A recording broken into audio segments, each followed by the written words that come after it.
तो समाज समृद्ध से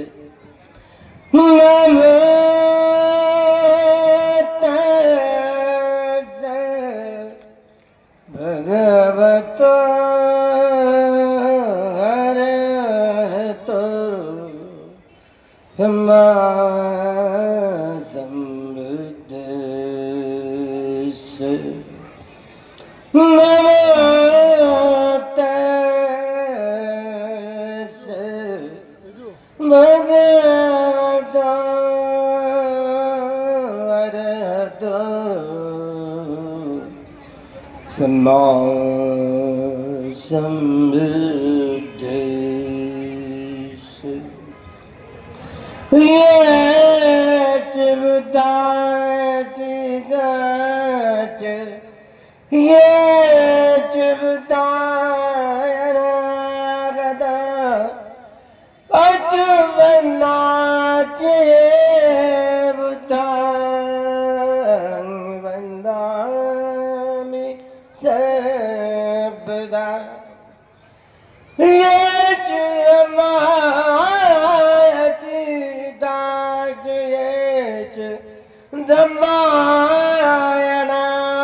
धम्मायनागता पचुबन्ना जय धम्मा अहं वन्दामि सर्वदा ये च संहायति च ये च संहायनागता पचुबन्ना जय संघा अहं वन्दामि सर्वदा अहं वन्दामि मन चित्त माइंड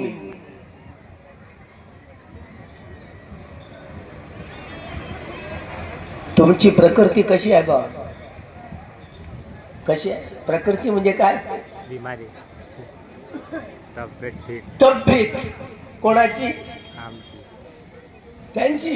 त्यांचं शरीर त्यांचं नाहीये, त्यांचं मन त्यांचं नाहीये. कोणाची? त्यांची. हा त्यांचा पुतळा त्यांच्या हातानं 3.5 हाताची ही काही आहे. 3.5 हाताचं शरीर आहे आणि भगवान बुद्धांनी त्यांच्या 3.5 हाताच्या काळेमध्ये हा सारा निसर्ग पाहिला. म्हणून निसर्गाला प्रकृतीच असं म्हटलं जातं. हा निसर्ग असं म्हटलं जातं.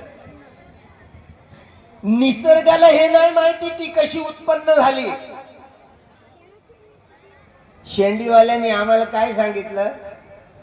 ब्रह्मदेवाने निर्माण केली.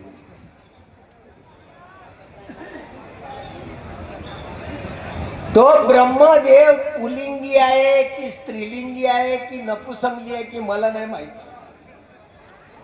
तो कसा उत्पन्न झाला त्याचं त्याला ठाऊक नाही. निसर्ग कसा निर्माण झाला हे निसर्गालाच माहिती नाही. निसर्ग कोणत्या नियमांनी चालतो हे त्या निसर्गालाच माहिती नाही. हे ज्ञानगंगेची मुळं बोधगयेमध्ये आहेत. हे ज्ञानगंगेची मुळं आहेत ना बोधगयामधून आहे. जेव्हा केव्हा बुद्ध उत्पन्न होतात ना, या निसर्गाची निर्मिती कशी झाली याचं उत्तर भगवान बुद्धांकडे असते.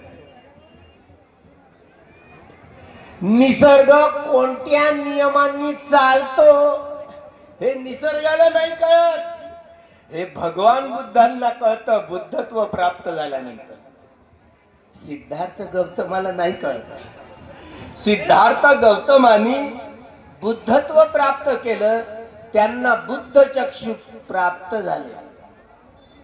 ज्या महापुरुषांची ही 80 अनुलक्षण 32 लक्षणांनी परिपूर्ण भरलेली काया असते, मनुष्य जीवनामध्ये ज्याला महापुरुष म्हणतात ते 2 प्रकारचे असतात. एक चक्रवर्ती सम्राट होतात आणि एक सम्यक संबुद्ध असतात. जे चक्रवर्ती सम्राट होतात तेच सम्यक संबुद्ध होत असतात. बाबासाहेबही या सगळ्या देशाचे सगळ्या जगाचे राजे होणार आहेत, चक्रवर्ती सम्राट होणार आहेत. बाबासाहेब आंबेडकर तेव्हा त्यांच्या अंगावर 32 लक्षण आणि 80 अणुलक्षण सुप्तपणे असणार आहे. तेव्हा जगाचा झेंडा हा आकाशासारखा निळा असणार आहे. जगाचे राजे असणार आहेत ते, आणि त्या निळ्या झेंड्यावर धम्मचक्र असणार आहे. आता रिपब्लिकन पार्टीचा जो झेंडा आहे तोच झेंडा बाबासाहेबांचा असेल. सारे हिंदू मुस्लिम जैन शीख ईसाई ख्रिश्चन मुस्लिम सगळ्या जगातले साऱ्या संप्रदायांच्या सगळ्या बेड्या तडातड तुटून पडणार आहे. बाबासाहेब जगाचे राजे होणार आहेत. बाबासाहेब ते 16 असंख्येय 1,00,000 कल्प एवढ्या जन्मातनं आपले 30 ही पारमितांचे घडे भरत भरत भरत येत आहेत. या जीवनात असा चेहरा आहे बाबासाहेबांचा, तुम्ही पाहिला, ज्यांनी पाहिला त्यांना माहिती. आम्ही पुतळ्यात पाहतो, आम्ही फोटोत पाहतो. 16 असंख्येय 1,00,000 कल्प एवढे जन्म घेत येत आहेत. शेवटच्या महाबोधिसत्वात त्यांचं नाव अजित असं असणार आहे. अजित. त्यांचा जन्म आजची जी वाराणसी आहे ना, सारनाथ वाराणसी, तिचं नाव भविष्यात केतुमती असणार आहे. केतुमती त्या नगरीचं नाव. आणि तिथे त्यांचा जन्म होणार आहे एका ब्राह्मण परिवारामध्ये, शेंडीवाल्यांच्या घरी. आता बोंबला तुम्ही, शेंडीवाल्यांना शिव्या देता आहे ना. बाबासाहेबांचा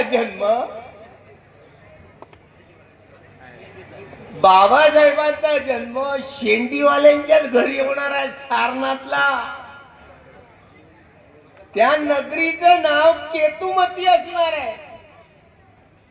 त्यांच्या अजितच्या आईचं नाव ब्रह्मावती असणार आहे. चंद्रमुखी आहे ना, ब्रह्मावती. त्यांच्या बाचं नाव सुब्रह्मा असणार आहे. शेंडीवाल्याच्याच घरी जन्माला येईल बाळ. आणि ते जिथे आता बोधगयेचं महाविहार आहे ना, जिथे मूर्ती आहे ना भगवंताची, तिथे बोधी वृक्ष, त्या ठिकाणी हे कालोघात नष्ट होईल आणि तिथे नागा बोधी वृक्ष वाढेल. हा अजित नावाचा महाबोधिसत्व ज्यांच्या अंगावर 32 लक्षण 80 अनुवेदन सुप्त आहेत. केतुमती नगरीवरून ज्या वेळेला जन्म तिथे होईल, जसा सिद्धार्थ गौतमाचा जन्म लुंबिनीला झाला, सुकिती नाव ठेवलं होतं, तसं बाबासाहेबांचा शेवटच्या महाबोधिसत्वाचा हा जन्म केतुमती नगरीमध्ये सगळ्यात जास्त वर्षावास तिथेच करणार आहेत. बाबासाहेब जेव्हा बुद्ध होतील तेव्हा. मी तर राहील देव, आपण तुमचं पाहता. आता तुम्ही कुठे जाल, कुठे भटकाल, मन नाही ना, मन लई चंचल आहे, लई भटकत सगळ्यांचं. ते हिंदू असो की बौद्ध असो की जैन असो की शीख असो की यहुदी असो की ईसाई असो की मुस्लिम असो, ब्राह्मण असो की ब्राह्मणेतर असो, या देशातला की त्या देशातला, या वंशाचा असू दे की त्या वंशाचा असू दे, सगळी माणसं भटकंती माणसं असतात. किती भटकतं तुमचं मन. जगात 2 व्यक्ती एक नाही आहेत. एका काळजाची देठ असली तरी 2 व्यक्ती एक नाही आहेत.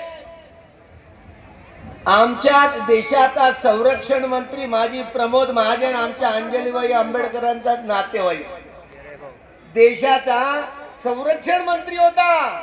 त्याच्याच भावाने त्याला गोळ्या घालून मारलं. कुठे गेली रक्ताची नाती होती, विसरले का नाही म्हणून. सख्खा भाऊ पक्का वैरी झाला. तुम्ही तरी काही कमी आहात का? आता तर दारू ढसायला लागली. बाबासाहेबांनी सांगितलं सुरा मेरे मध्य दठ्ठाना.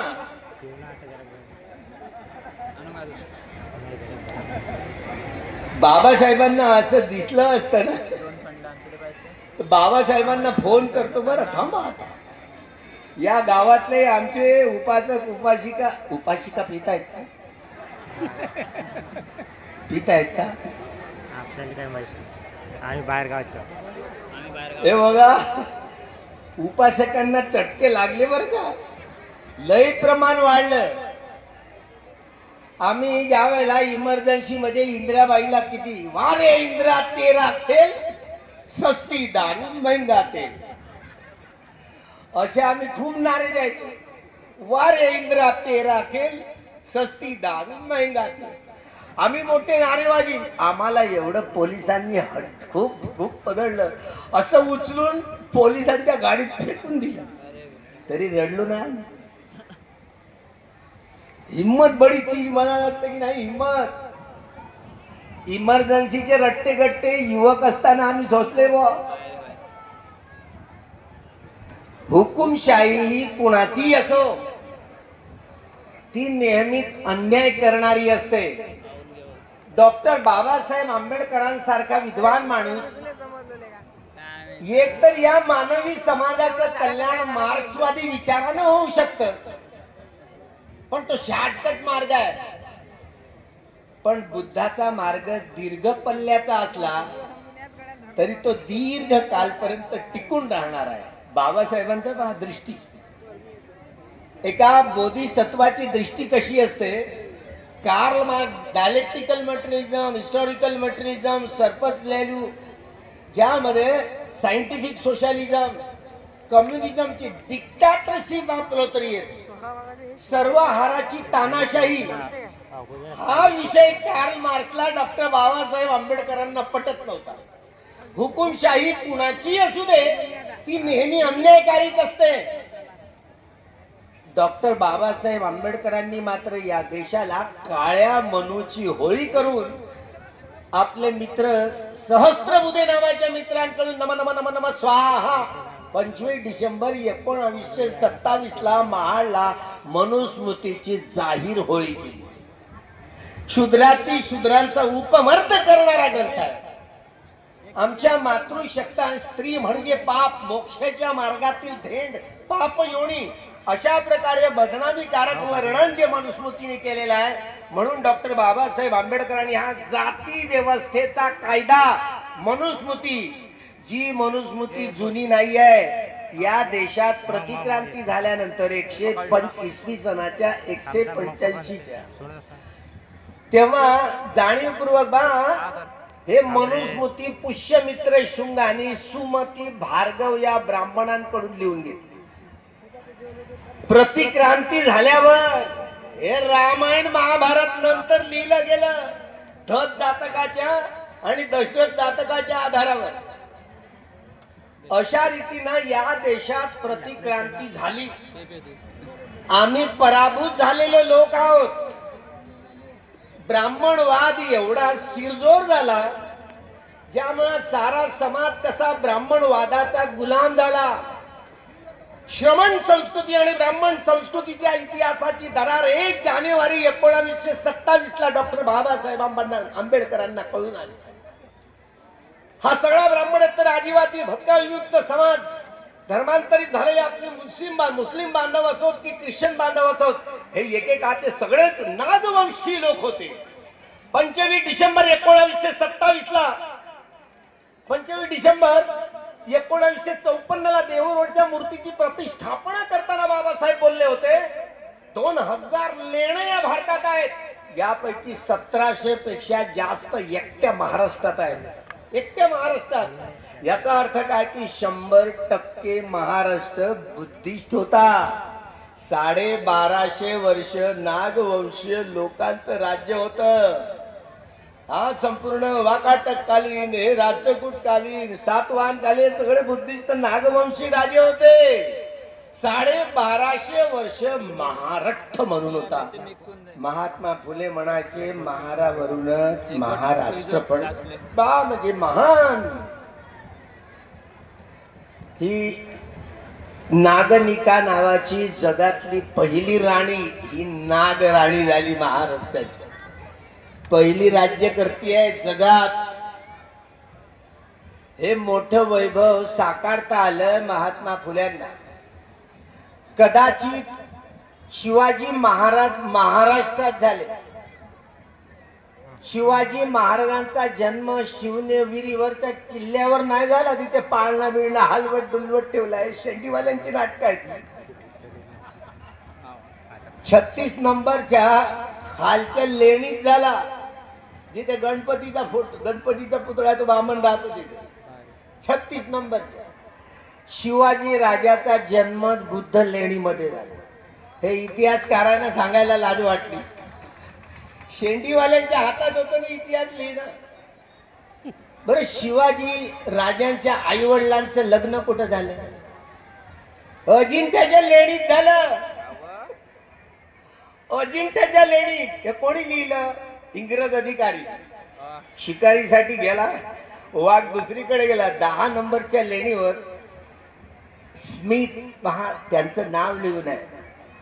त्यांच्या इन्सेंट हिस्ट्री त्यामध्ये हे ओळख पहा. त्यांचं शहाजहान आणि जिजाऊंचं लग्न हे अजिंठ्याच्या लेणीत झालं. कोणत्या पद्धतीने झालं? त्यांच्या आई वडिलांचं, शिवाजीच्या आई वडिलांचं लग्न अजिंठ्याच्या लेणीत झालं. बरं झालं, कमीत कमी त्यांनी इतिहास लिहिताना लखुजी जाधव हे महार वतन होतं. तुम्ही सिंदखेड राजाला जा, एकही जाधव मराठा नाही. ते सगळेच महार आहे. राजवाड्यालाच महारवाडा म्हणतात आणि महारवाड्यात राजवाडा म्हणतात. अजूनही लखुजी महार हे जुन्या नकाशामध्ये नाव आहे बघा. हे महार वतन होतं. त्या डॉक्टर स्मिथ या इतिहासकारांनी लिहिलं. मी सांगायला गेलो त्यांना. म्हणजे पहिला राज्याभिषेक झाला. आमचं एक म्हातारडं आहे ना, त्यांचं नाव मनोहर कुलकर्णी आहे. म्हातारडं माहिती आहे? तो मनोहर कुलकर्णी येतो आणि तो आता सांगतो उचीपट्टी कशी असते. नाही, आता शिवाजी राजाचा हा तारखेनुसार 6 जूनला आता राज्याभिषेक सोहळा येतो ना, तो आता अजिबात बंद केला पाहिजे. आता आपले मराठी लोक हा असा का बरं बोलते म्हातारा?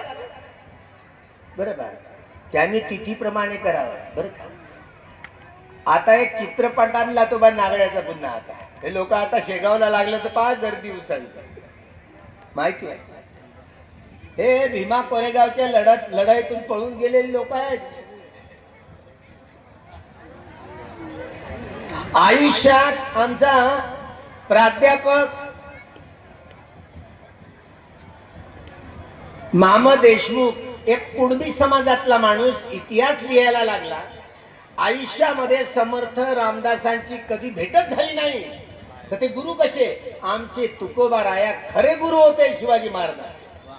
आमची ही वाघीण आहे ना, सुषमा अंधारे प्राध्यापिका, पुण्याच्या त्या म्युझियम मध्ये बघा, शिवाजी आमचे राजेश्वर नागर हातात आहेत आणि दुरून असे न्याहाळून दादोजी कोंडदेव आणि आमची जिजाऊ पहा. नवरा बदलण्याचा प्रयत्न इथे झाला. तिनं ते चित्रीकरण असं फाडून ती केस तुटली की नाही मला नाही माहित. आमच्यावरती केस लाद नाही. आम्ही होतो जवळ पण आमच्यावर काही ती केस केली नाही. आता काय झालं माहिती नाही. ते केस एकूणच इतिहास लिहिण्याची लेखणी त्यांच्या हातात होती. काय कराल तुम्ही? दुसरा राज्याभिषेक साक्य पद्धतीने झाला असं सगळेच लिहितात. ही साक्यांची पद्धती काय होती माहिती आहे? ते आता उजेडात येईल. 1 जानेवारीला येईल 2027 ला. बरं, तू पूर्ण चॅप्टर येईल साक्य पद्धतीनं राज्याभिषेक कसा होतो. त्याची पुस्तिका देईल, म्हणजे भ्रम आणि भ्रांती सगळं निघून जाईल. आमचा शिवाजी आहे ना, आमचा शिवाजी आहे. कोणाचा? महाराष्ट्रातल्या लोकांचा. त्यामुळे शिवाजी कोण, राजा शिवाजी कोण, त्यामुळं काही सांगितलं जाते नाही ना, आमच्यात कोण बी होता असं सांगतात काही जण. काही मराठी नाही ना, आमचा ना तो देशमुख मराठा होता. काही लोक देशमुख असेही सांगतात. काही लोक तिकडे कोकणातले सांगणार आणि लेवा मराठा होता बरं का. बाबा कोणताही मराठा असेल, पण आमचा मराठी माणूस होता की नाही? आमचा मराठी माणूस.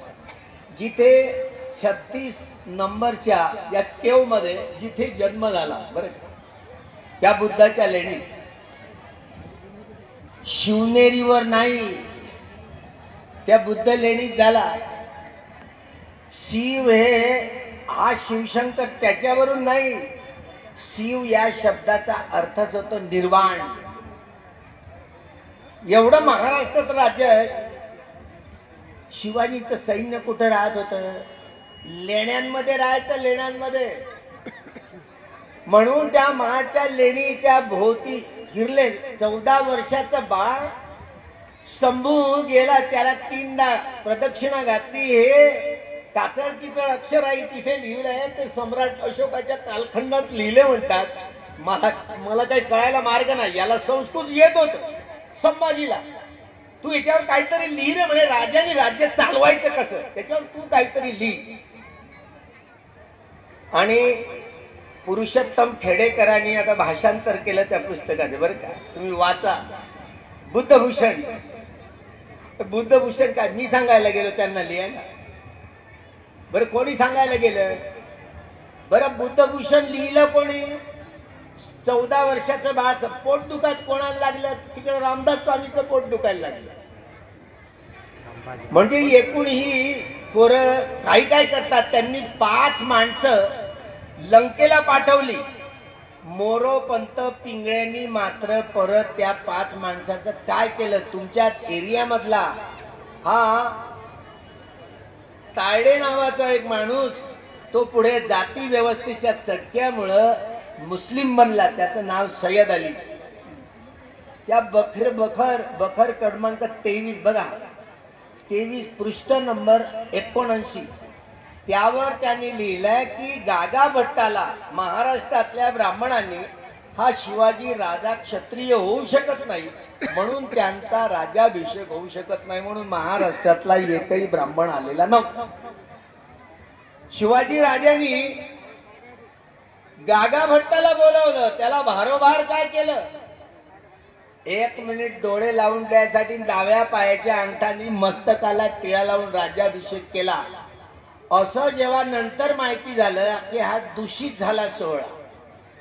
दुसरा राज्याभिषेक जो झाला तो साक्त पद्धतीने झाला. त्याची सगळी जे पुरावे आल्यानंतर 1 जानेवारीलाच तो प्रकाशित करू, 1 जानेवारी 2027 ला.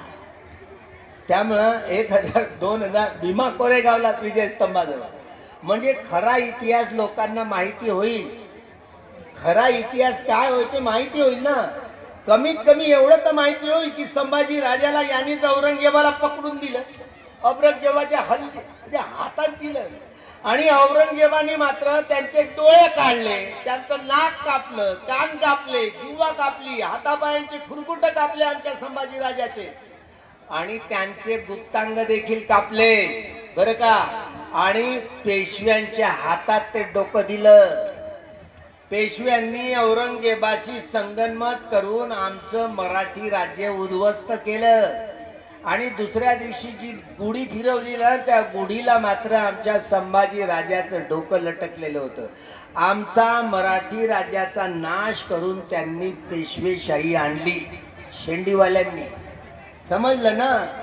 त्यामुळं आमच्या पूर्वजांना नंतर गळ्यात गाडगी आणि कमरेचा झाडू यासाठी बांधला की आमची सत्ता उलथावून पाडू शकतात. आणि 1818 1 जानेवारीला हा संपूर्ण जो लढा झाला ना, हा लढा झाला, हा लढा फक्त बाबासाहेब आंबेडकरांनाच कळला.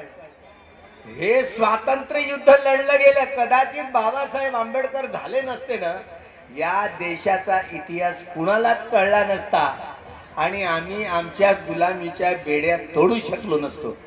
त्यामुळे साधं सुद्धा काम नाहीये बाबासाहेबांचा जन्म होणं. म्हणे बोधिसत्व आहे, भावी बुद्ध आहेत. ज्या वेळेला बाबासाहेब बुद्ध बनतील ना, आता आम्ही भोंडसाठी प्रयत्न करणार आहोत. 27 तारखेला 2027ला 27 तारखेला रमाईच्या स्मृती दिवसाच्या प्रित्यर्थ तुम्हाला आमंत्रित करत आहोत. आम्ही प्रयत्न करत आहोत. पण बाबासाहेब जेव्हा बुद्ध बनतील की नाही, तेव्हा ते भोंडला पुन्हा येतील आपल्या भिक्खू संघासकट, ज्यामध्ये या दुसऱ्या नंबरचं हे मोठं भोंड महाविहार आहे ना, यामध्ये अनेक अरहंतांच्या देखील सारीपुत्र म्हणतो ना आपण, हे आमचे चित्तज्योती म्हणतात ना की त्या सारीपुत्र, खरं सारीपुत्र आणि महामुद्गल्यांचं आहेच नाही. हे मोठं महान जिथे 80 आर्य श्रावकांच्या देखील ते स्तूपांचा भरणा त्यामध्ये असलाच पाहिजे. त्यामुळे हे दाखवण्यासाठी बाबासाहेब जेव्हा बुद्ध होतील ना, भिक्खू संघात सकट देखील इथे येऊन भेट घेतील. पुढे तुम्ही असाल की नाही नाही, पण बाबासाहेबांच्या बरोबर जेव्हा ते बुद्ध होतील, मी भिक्षू म्हणून तिकडे भोंडला पुन्हा येणार. भंतेजी विनयपाल भंतेजी असतील, संगतीला सोबत येतीलच. हे आपल्याला कसं चमत्कारिक वाटतं.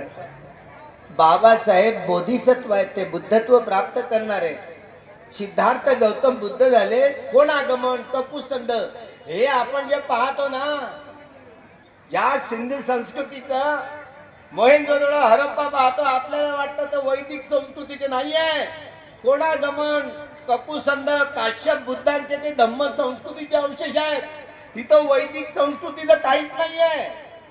हे जसं सिद्धार्थ गौतम आणि बुद्धत्व प्राप्त झाल्यानंतर ही जी नागर लिपी अस्तित्वात आली, मोठे मोठे नागराजे, नागाच्या फण्यावर काही पृथ्वी उभी नाही आहे, हे आमचे नागराजे ज्यांनी ही नागरी लिपी आणली ना, हे पाली लिपीचं हे विकसित रूप आहे.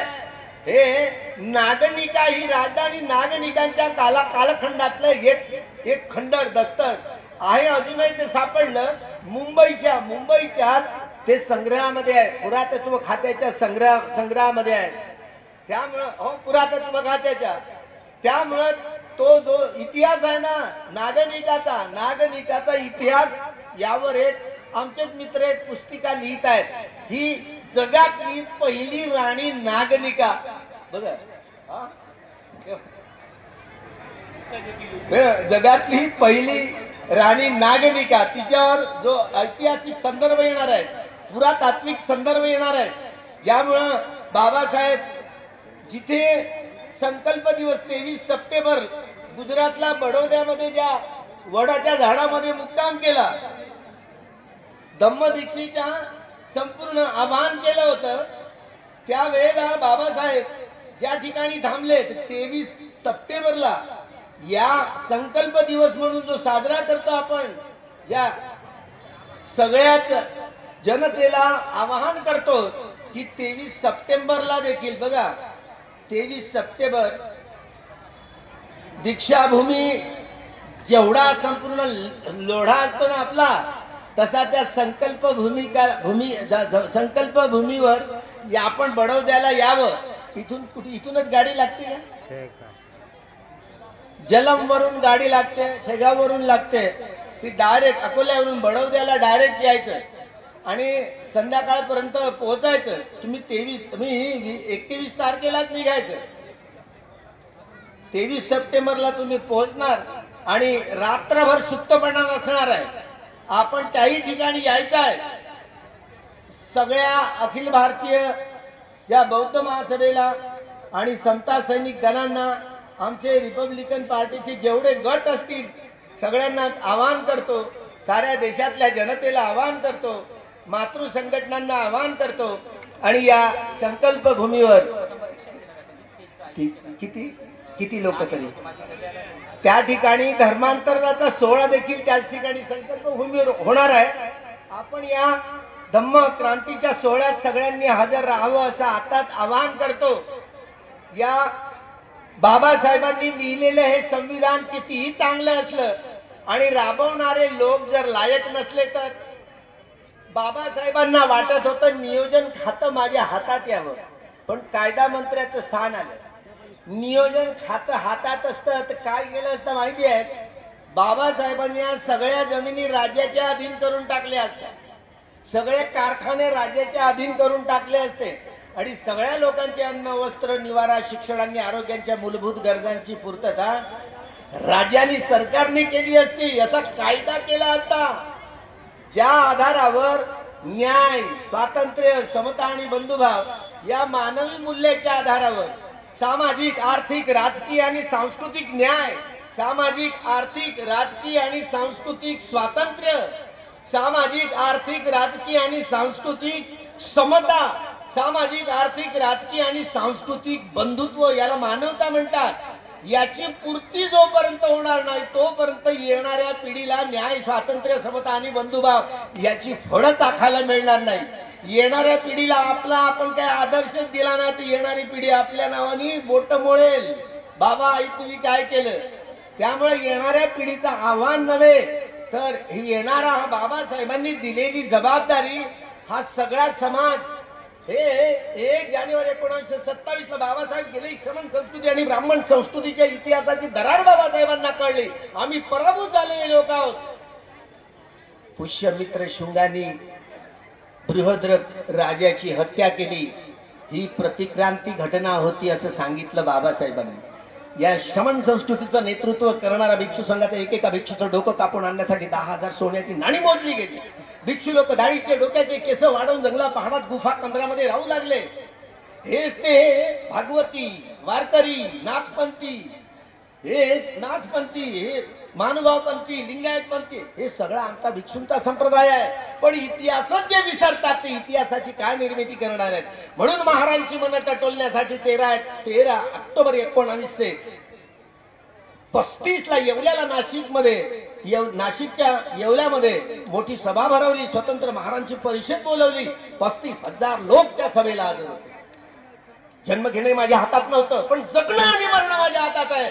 चुकून या ब्राह्मणवादी तुरुंगात मी जगणार नाही आणि मी मरणार नाही. त्यांनी त्यांची भीम प्रतिज्ञा 21 वर्षानंतर पूर्ण केली. त्या परिषदेमध्ये बोलताना बाबासाहेब सह्याद्री कुंड पुराणाचे उदाहरण दिले. हा सगळा कुणबी, तेली, कोळी, माळी, लोहार, सुतार, तांबा सगळा ब्राह्मणेतर, आदिवासी, भटका, विमुक्त समाज, हा मुस्लिम समाज, हे संपूर्ण ख्रिश्चन समाज, सगळे नागवंशीय लोक होते. पराभूत झालेले लोक आहोत. आणि पुष्यमित्र शुंगांनी ही मनुस्मृती लिहिली सुमती भार्गवांकडून. हा जाती व्यवस्थेचा कायदा जाळून टाकला बाबासाहेबांनी. हा सगळ्या ब्राह्मणेतरांना जागवण्यासाठी जागृतीचा विस्तार तुम्ही विझू देऊ नका. या गुलामांना गुलामीची जीवन जगण्याची सवय झाली, ते गुलाम झाले. आजही हा सारा ब्राह्मणेतर, आदिवासी, भटका, विमुक्त सगळा गुलाम आहे. 14 ऑक्टोबर 1956 साली तुम्ही आम्ही या तुरुंगातून मोकळे झाले. मात्र हा सारा ब्राह्मणेतर, आदिवासी, भटका, विमुक्त समाज अजूनही गुलामी सडत आहे, नरकात जगत आहे.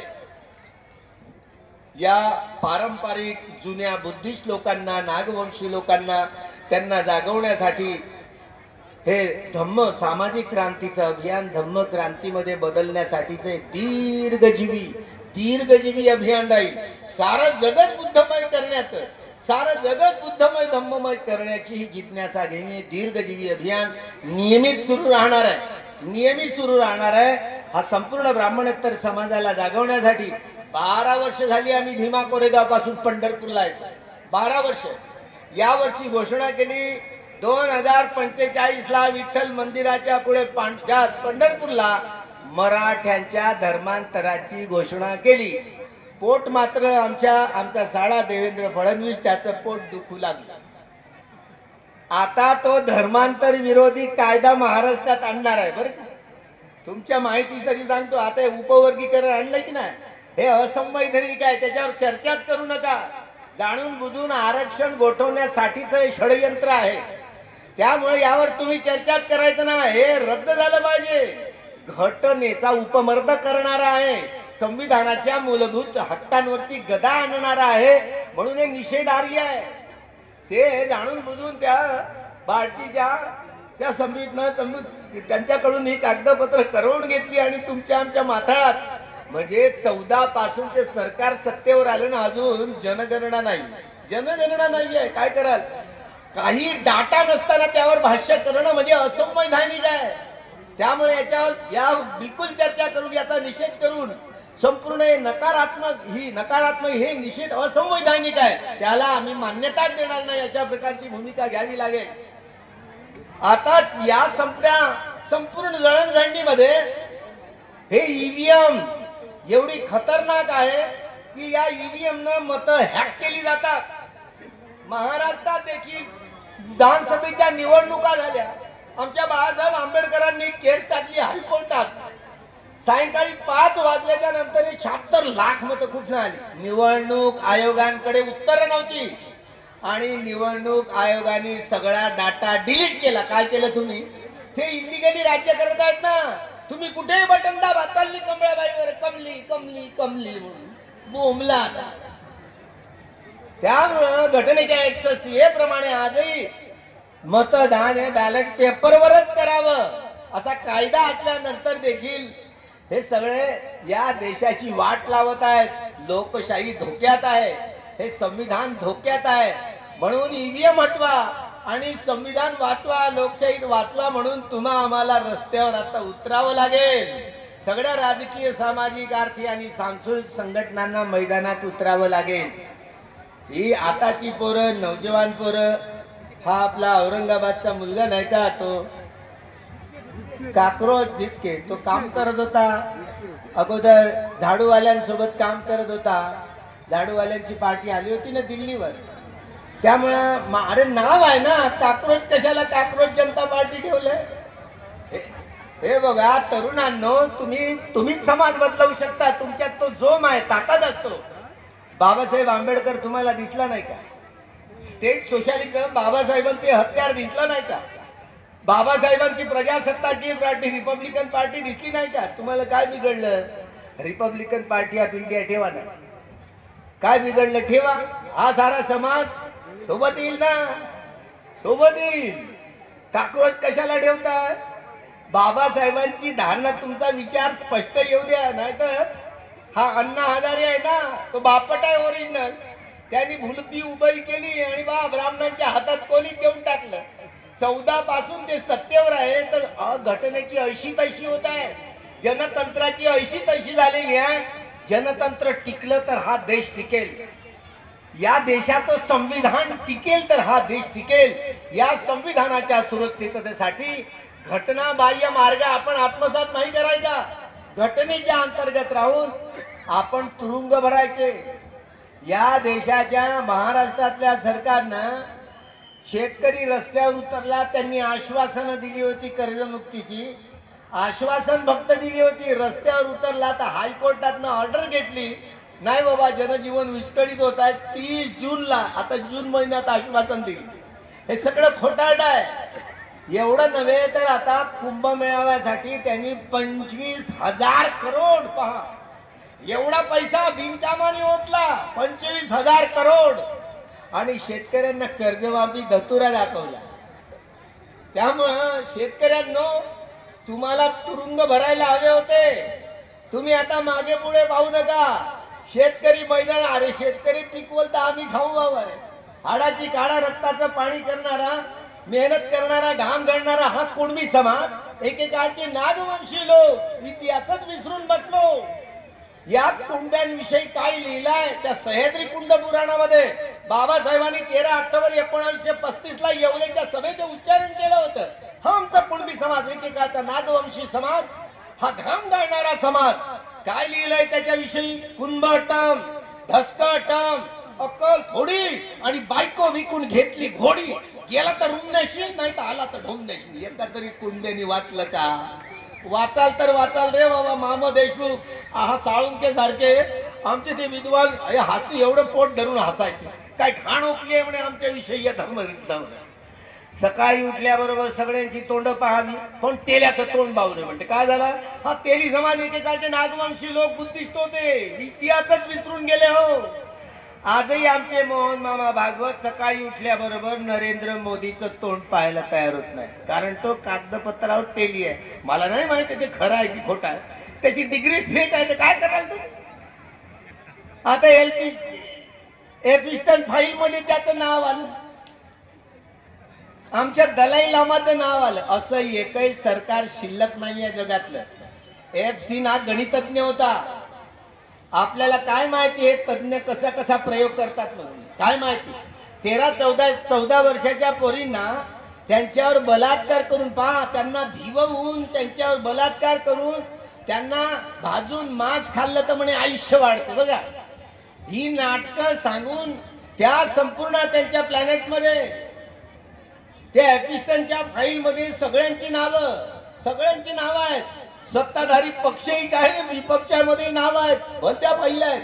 काल तर एक फाईल पाहिली, पाहता एक मशीन येते आणि ती जी मुलगी आहे ना, ती मशीनची एक तुकडा इकडे तर एक तुकडा चिलोऱ्या करतात. बरं का, म्हणजे हैवान लोक आहेत, माणसं नाही आहेत.